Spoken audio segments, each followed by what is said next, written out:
A delicate, melancholic piano melody begins, overlaid with the sound of distant waves. A sigh.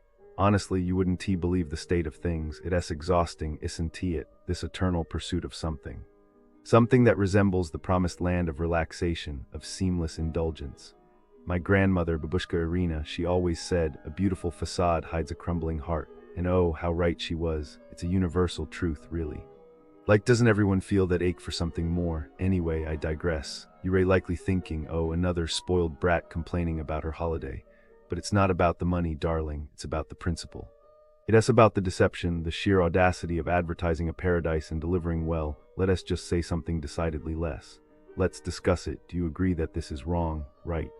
I knew you would. You're probably used to being deceived. It's called Paloma Grida, Belek. Say it with me, Paloma Grida, Belek. Doesn't sound very paradisiacal, does it? It started with a careless optimism, of course. My parents, endlessly striving to curate the perfect family experience, booked it months in advance.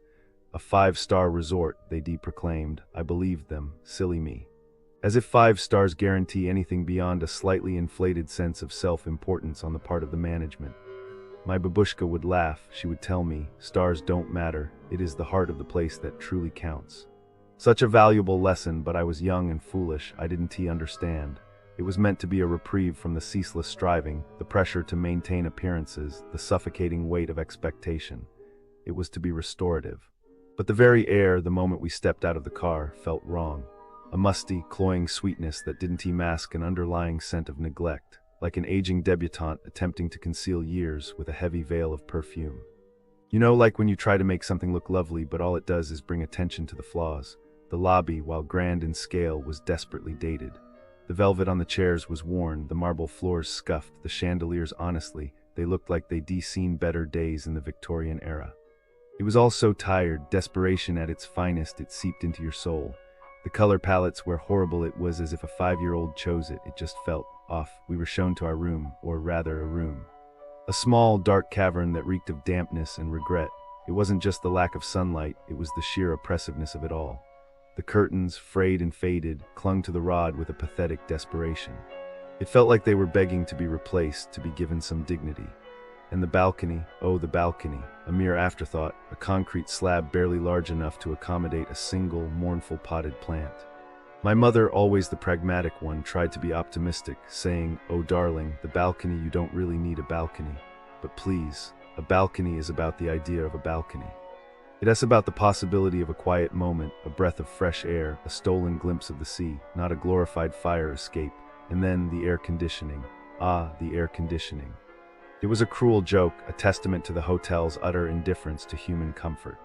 It sputtered and wheezed, emitting a lukewarm breeze that did little more than stir the dust motes dancing in the dim light.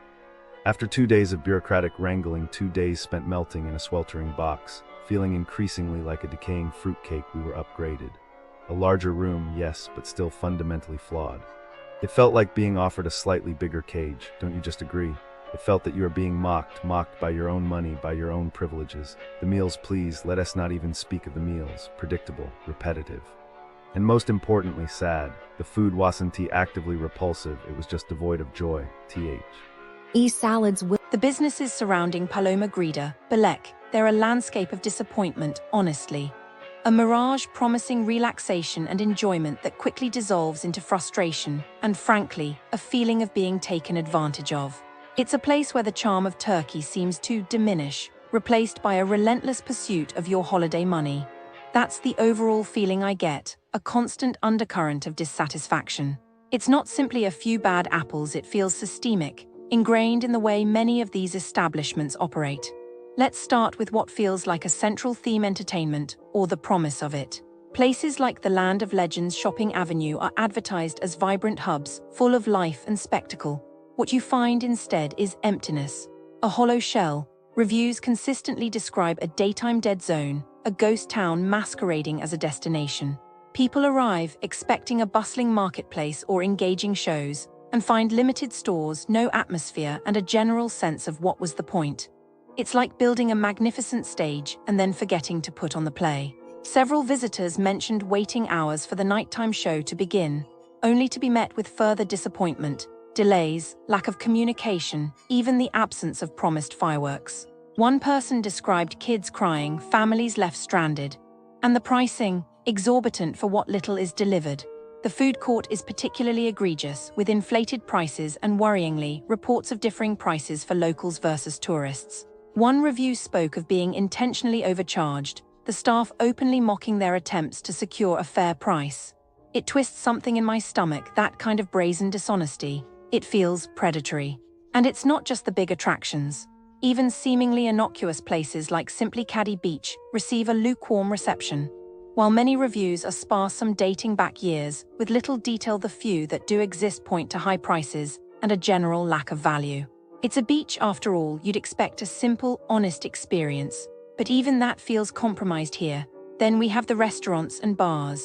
Cafe Istanbul Restaurant Bar is a prime example of a pattern emerging: unreliable service and questionable billing practices. Repeated warnings about accumulating a tab and being drastically overcharged. It's a feeling of constant vigilance, of having to scrutinize every bill to assume you're being targeted for a scam. It's exhausting. Imagine being on holiday, wanting to relax, and instead spending your evening policing your own expenses. It makes me feel anxious just thinking about it. The negativity is palpable.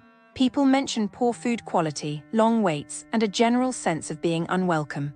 One review highlighted the sheer number of flies, a detail that, while small, speaks volumes about the overall hygiene and attention to detail.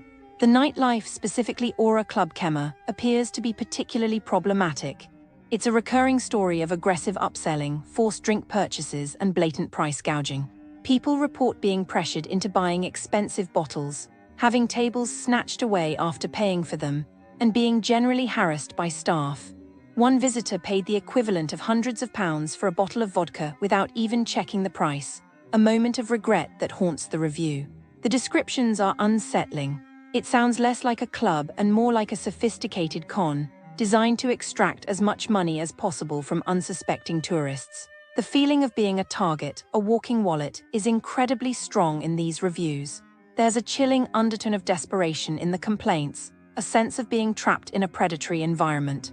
It's particularly disheartening to read accounts from women who felt unsafe and uncomfortable, subjected to unwanted attention and invasive behavior. It leaves a dark stain. Finally, we have the smaller establishments, like Gardner's English Bar. Here, the issues are less about overt scams and more about a general lack of atmosphere and poor service. It's described as small, unwelcoming, and run by an owner who seems more interested in smoking and complaining than attending to his customers. While not inherently malicious, it's another example of a missed opportunity, a place that fails to deliver on even the most basic expectations. The reviews are sad. A quiet resignation, a sense of wasted potential. What does this all add up to? It's a feeling of pervasive dishonesty, a sense that many businesses in this area are focused solely on maximizing profit, with little regard for customer satisfaction or genuine hospitality. It's not just about the money, it's about the erosion of trust. It's about feeling like you're being deliberately misled, taken advantage of, and treated as nothing more than a source of income. If you are considering staying near Paloma Grida, Script starts directly, speaking in a melancholic but conversational tone, with Georgian English phrasing. You know, around Paloma Grida, Belek shops are like they smile at you, but the smile is not real. Like I saw this one British couple, they just wanted a nice carpet, you know, a souvenir. The shopkeeper told them this is real Turkish silk, very special, and showed fake certificates and everything. They paid like 4,000. But later, the rug was from China, worth maybe 200. The shop probably still there, waiting for next tourists. And that couple, they cried, probably, went home feeling stupid, but it's not their fault, you know. The shopkeepers here, they know how to lie. Then there's this other thing, ancient coins near Paloma Grida. Some guy whispers, look real Byzant and very cheap. And you think, wow, treasure, but no, it's fake. And if you try to take it home, airport police might stop you. Why are you stealing Turkish history, they ask. And you stand there holding a fake coin like an idiot, the seller, probably laughing in his shop, counting money. Oh, and bars. Around Paloma Grida, if a friendly local invites you for drinks, don't go.